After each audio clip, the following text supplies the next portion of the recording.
Hello students, welcome to the Gyanashtam. और आज की वीडियो में, आज की क्लास में हम लोग समन्वय और सहयोग के बीच अंतर समझेंगे।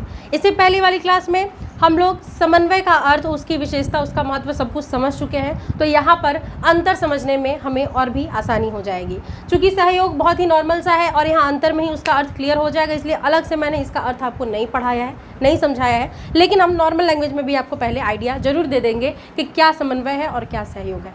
समन्वय का मतलब आप लोगों ने समझ लिया कि जितने भी लोग काम कर रहे हैं एक साथ मिल करके उनके कार्य में सामंजस्य हो, उनके विचारों में एक रूपता हो, है ना, उनके बीच कोऑर्डिनेशन हो काम करने के प्रति, उन सभी का उद्देश्य एक हो।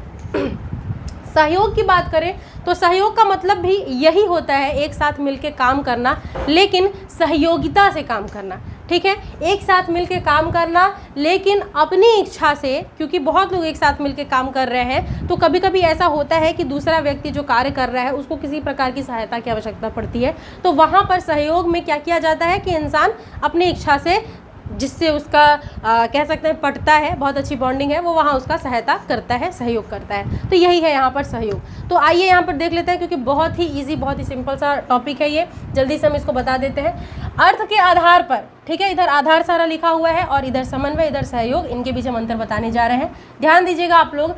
अर्थ के आधार पर समन्वय का क्या अर्थ है और सहयोग का क्या अर्थ है और इनमें क्या अंतर है, ये हम लोग यहाँ समझेंगे। तो समन्वय से हमारा अभिप्राय एक संगठन की क्रियाओं को इकट्ठा करने से है। क्रियाओं को इकट्ठा करने का मतलब क्या कि सारी क्रियाएं एक जैसी हो रही हैं, एक उद्देश्य को पूरा करने के लिए हो रही हैं। ठीक है, जबकि सहयोग की अर्थ की बात करें तो सहयोग से अभिप्राय साथ में काम करने, ठीक है, साथ में मिलके काम कर रहे हैं, यहाँ तक तो ठीक है, और एक दूसरे की सहायता करने के लिए व्यक्तियों के ऐच्छिक प्रयासों से है। ठीक है, क्या है यहाँ पर सहयोग का अर्थ कि एक साथ मिलके काम भी कर रहे हैं और जिनके साथ मिलके काम कर रहे हैं वहाँ एक दूसरे की सहायता भी कर रहे हैं अपनी इच्छा से। ठीक, वो अपनी इच्छा कब जागृत होगी? जब आप उस व्यक्ति के प्रति अच्छी भावना रखेंगे, उससे आपकी दोस्ती रहेगी, बहुत अच्छी बॉन्डिंग होगी। ऐसे जगहों पर ये सहयोग देखने को मिलता है। ठीक है, तो समन्वय में सारे क्रियाओं में समन्वय होना चाहिए, सारे क्रियाओं में एक रूपता होनी चाहिए, एक उद्देश्य को पूरा करने के लिए सारी क्रियाएं हो, सारे लोग मिल के काम करें। और सहयोग में क्या है कि साथ मिल के काम करें और अपनी इच्छा से एक दूसरे की सहायता भी करें, क्योंकि इसकी भी आवश्यकता पड़ती है। चलिए, दूसरा हम यहाँ पर बात करें इनके अंतर के बीच आधार का, पारस्परिक निर्भरता। निर्भरता किस पे होती है इन दोनों की? तो समन्वय सहयोग पर निर्भर करता है क्योंकि यह उसके बिना अधूरा है। अब आप ये बात समझिएगा कि जब किसी के अंदर सहयोग की भावना ही नहीं आएगी तो क्या कोऑर्डिनेशन हो सकता है, क्या समन्वय हो सकता है? अगर अलग अलग विभाग हैं, ठीक है, और दूसरे विभाग के प्रति उनके अंदर सहयोग की भावना नहीं है, सहायता की भावना नहीं है, ठीक, वो बस अपना करना चाहते हो गया, दूसरा वाला पता नहीं उसका अच्छे से काम हो रहा है कि नहीं, कुछ नुकसान हो रहा है कि नहीं, कोई मतलब नहीं है। अगर ऐसा रहेगा तो क्या समन्वय हो पाएगा? नहीं।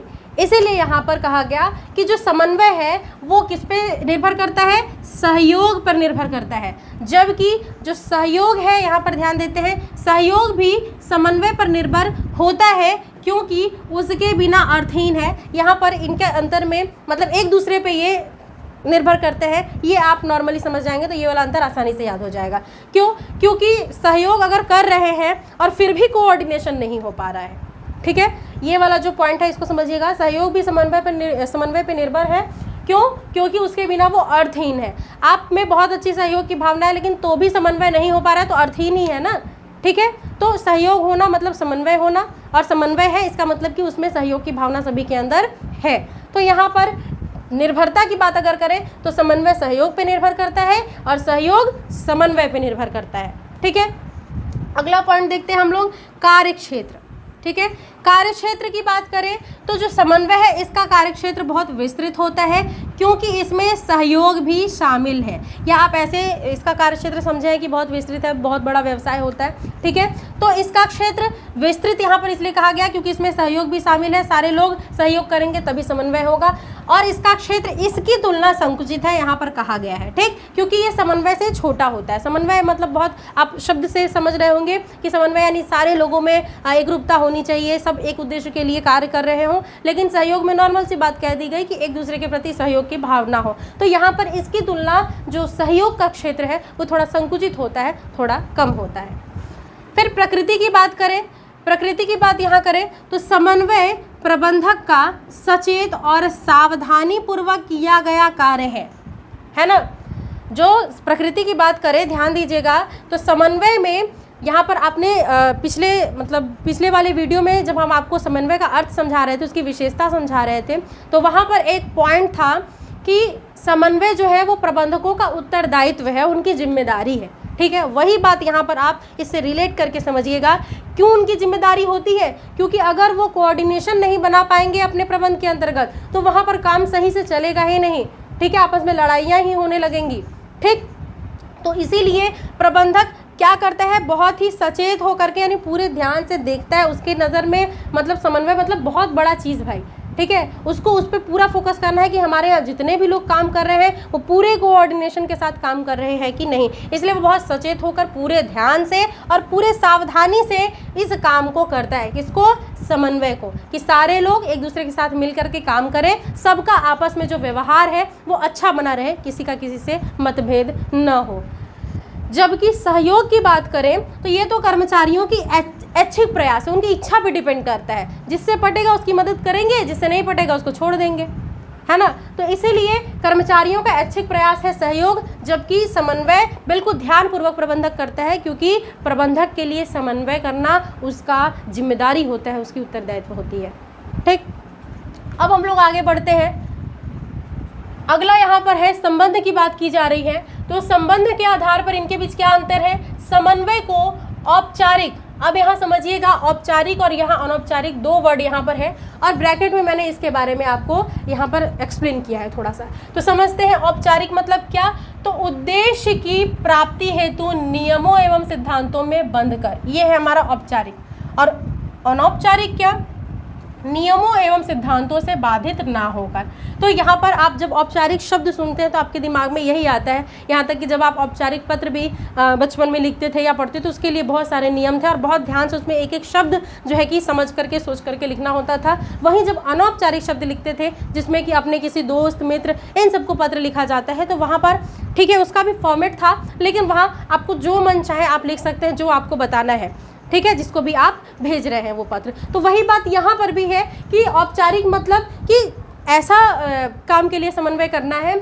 जिसमें कि उद्देश्य को पूरा करने के लिए जो भी नियम है और जो भी सिद्धांत है उसको ध्यान में रखकर भाई करना है यहाँ पर समन्वय, ठीक, यानी रूल्स के हिसाब से कोऑर्डिनेट करने का प्रयास करना है कि ये नियम है तो चलो हमें ऐसे रहना होगा। लेकिन यहाँ पर एक और बात कहा गया कि समन्वय को औपचारिक और अनौपचारिक दोनों ही संबंधों के द्वारा प्राप्त किया जाता है, यानी कि नियमों में बंधकर तो वो एक दूसरे के साथ मिलकर काम करते ही हैं, बल्कि बिना नियम में बंधे भी वो इस काम को यानी आपस में समन्वय ला सकते हैं, बिना नियमों में बंधे भी। वो कैसे होता है, तो वो जैसे कि एक साथ कभी कभी जो ट्रिप जाता है घूमने के लिए उसमें जाना, एक दूसरे के साथ घूमना, किसी फैमिली फंक्शन में जाना, अटेंड करना, तो ये सारी चीज़ें हो गई हमारी ऐसी जिसमें हम नियमों में नहीं बंधे हुए हैं, ठीक है। तो यहाँ आप समझिएगा कि औपचारिक रूप से भी और अनौपचारिक रूप से भी यहाँ पर समन्वय बन सकता है, ठीक। अब सहयोग की बात करें तो सहयोग जो है अनौपचारिक पर ही डिपेंड रहता है। अनौपचारिक मतलब जिसमें नियमों में बंधना ना पड़े,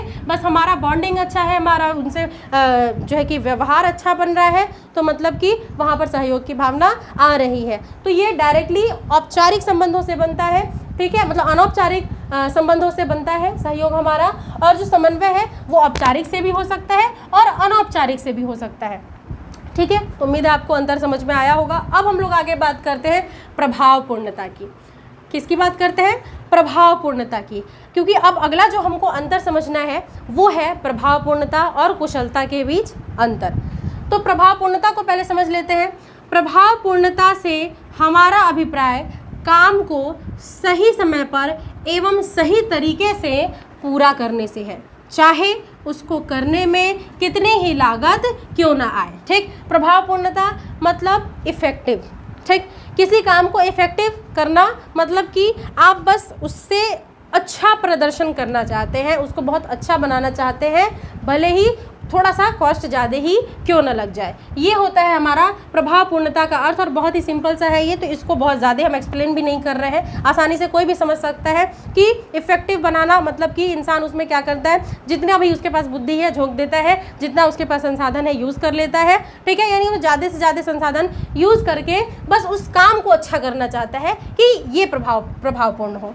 कुशलता की बात करें तो कुशलता का अर्थ क्या कहा गया, कुशलता से हमारा अभिप्राय काम को न्यूनतम लागत और न्यूनतम समय पर पूरा करने से है। न्यूनतम मतलब कम से कम, ठीक। प्रभावपूर्णता मतलब आपके पास जो भी संसाधन है, जितना भी टाइम आप लगा रहे हैं, जितने भी संसाधन प्रयोग कर रहे हैं, जितना भी खर्च कर रहे हैं, जितना भी लागत लगा रहे हैं, लगा करके आप उस काम को अच्छा बना रहे हैं, प्रभावपूर्ण कार्य कर रहे हैं। लेकिन जब बात कुशलता की आती है तो कुशलता मतलब कि उस काम को आप अच्छा भी कर रहे हैं, ठीक है, आप उस काम को कुशलता से कर रहे हैं, अच्छा भी कर रहे हैं, और साथ ही कम लागत में कर रहे हैं, फालतू वेस्ट नहीं कर रहे हैं, संसाधन बर्बाद नहीं होने दे रहे हैं, और कम समय में कर रहे हैं, ठीक है, कम लागत में कर रहे हैं और कम समय में कर रहे हैं, और उस तरीके से उस काम को आप क्या कर रहे हैं, पूरा कर रहे हैं, तो वो हमारा कुशलता कहलाएगा। तो प्रभावपूर्णता मतलब काम को इफेक्टिव बनाना, भले ही उसमें जो भी खर्चा है उसको लगा करके। कुशलता का मतलब उस काम को अच्छा इफेक्टिव बनाना, लेकिन कम से कम लागत और कम से कम समय में। ये यहाँ पे इसका अर्थ है। अब इसका अंतर हम लोग देखते हैं। इसका अंतर देखिए, अंतर क्या है, प्रभावपूर्णता और कुशलता के बीच अंतर में आप देखेंगे, इधर वही जैसे पीछे था वैसे इधर आधार है, जिसके जिसके आधार पे इनमें अंतर है, और बहुत ज़्यादा अंतर इनका नहीं है। 3 आधार पर बस यहाँ पे अंतर मैंने एक्सप्लेन किया है। देखते हैं अर्थ के आधार पर, क्योंकि अर्थ आप समझ चुके हैं तो आसानी से यहाँ बता लेंगे कि इसका अभिप्राय काम को पूरा करने से है, चाहे उसमें कितना ही लागत क्यों ना है, यानी काम अच्छे तरीके से पूरा हो चाहे कितना ही लागत क्यों ना लग जाए, ठीक। ये तो अर्थ ही अभी अभी हमने समझा है, तो आपको आसानी से समझ में आ रहा होगा। दूसरा कुशलता में इसका अभिप्राय काम को न्यूनतम लागत पर पूरा करने से है, यानी कि इसमें ज़्यादा खर्च करके भी अच्छा काम करना है, और यहाँ कुशलता में कम खर्च में, कम समय में, कम लागत में जो है कि उस काम को बहुत ही अच्छे तरीके से करना है। मुख्य केंद्र यहाँ पर किस बात पे होता है, तो इसका जो लक्ष्य है वो पूरा का पूरा उत्पादन को होता है, ठीक। यानी कि समय पर लक्षित उत्पादन को प्राप्त करना ही इसका मेन उद्देश्य होता है, इसका मेन केंद्र होता है। यानी पूरा ध्यान प्रभावपूर्णता में किस पे दिया जाता है कि जितने टाइम में जितना प्रोडक्शन करना है हम जल्दी से जल्दी बस इसको कर ले, चाहे कॉस्ट ज़्यादा ही क्यों न लग जा रहा हो, ठीक। जबकि कुशलता की बात करें तो लक्षित उत्पादन को, यानी कि जो गोल है, जितना प्रोडक्शन चाहिए जितने समय में, उसको उसकी न्यूनतम लागत पर उत्पादित करना होता है। वो चाहते हैं कि कम से कम लागत पर ज़्यादा से ज़्यादा उत्पादन करें, ठीक। तो जब कम से कम लागत पर कम से कम संसाधनों को खर्च करके अगर हम यहाँ पर प्रोडक्शन करेंगे तो क्या होगा, इससे हमारा कॉस्ट बचेगा, ठीक, और संसाधन वेस्ट भी नहीं होंगे, हम ज़्यादा यूटिलाइज कर पाएंगे संसाधनों को। तो इसीलिए लक्षित उत्पादन को उसकी न्यूनतम लागत पर उत्पादित करना कुशलता में आता है, ठीक। इसमें समय पर बस लक्षित उत्पादन होना चाहिए, चाहे कितना ही कॉस्ट लगे, और इसमें कम से कम लागत पर जो है कि प्रोडक्शन होना चाहिए। ये यहाँ पर इसका अंतर है। अब उद्देश्य की बात करते हैं तो वही बात है, आप समझ सकते हैं यहाँ पर अंतिम परिणामों को समय पर प्राप्त करने से होता है। इसका उद्देश्य क्या है कि जो हमारा रिजल्ट है वो टाइमली मिल जाए, ठीक है, भले ही कॉस्ट ज़्यादा लग रहा है लेकिन टाइमली मिलना चाहिए, वो लेट नहीं होना चाहिए। लेकिन यहाँ पर कुशलता में यह लागत लाभ विश्लेषण से संबंधित होता है। लागत लाभ विश्लेषण मतलब क्या कि कम लागत में ज़्यादा से ज़्यादा मतलब प्रोडक्शन होना, लाभ मिलना, ठीक। अर्थात कम संसाधनों से अधिकतम लाभ प्राप्त करना। लागत लाभ विश्लेषण क्या कहता है कि आप कम संसाधनों को खर्च कीजिए, उनका ज़्यादा से ज़्यादा प्रयोग करिए, खर्च कम कीजिए लेकिन उनकी जो शक्ति है उसका ज़्यादा से ज़्यादा प्रयोग कीजिए और ज़्यादा से ज़्यादा लाभ प्राप्त कीजिए, ठीक। जब यानी कि खर्च बचाना है, लागत बचाना है, ठीक। तो यहाँ उम्मीद है आपको इन दोनों के बीच भी अंतर समझ में आ गया होगा। बहुत ही सिंपल पॉइंट है, बहुत ही छोटा छोटा पॉइंट है, ठीक। तो हमने कोशिश किया है कि आपको बहुत ही कम शब्दों में, ताकि आसानी से याद हो जाए, आपको मैंने एक्सप्लेन करने की कोशिश की है। तो उम्मीद है आपको समझ में आ गया होगा। मिलेंगे अगली क्लास में। आज के लिए बस इतना ही। Thank you, bye.